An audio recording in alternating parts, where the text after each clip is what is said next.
We are in the hardest economic times for Black founders. You know, what do you mean ever? Ever in my lifetime, for sure.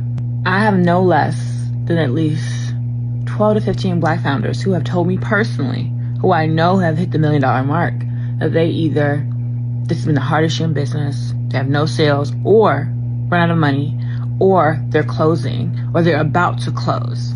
A major contributing factor to the loss of sales for a lot of small businesses? Scams. Let's say you ordered some clothes, but they send you a harmonica instead. The number 2 top fraud in the United States is social media scams to the tune of $1.4 billion. That's up $250,000 from 2022 to 2023. It's suspected to go up again for 2024. How about we support the businesses who are providing a quality product, investing in their businesses and their content, and putting that forward to their communities? In regard to hair care products, can we go back to buying from businesses that actually show a real product and not an AI image? Also, why do I need to pay $59.95 to have access to buy clothes and sign off on the class action lawsuit waiver?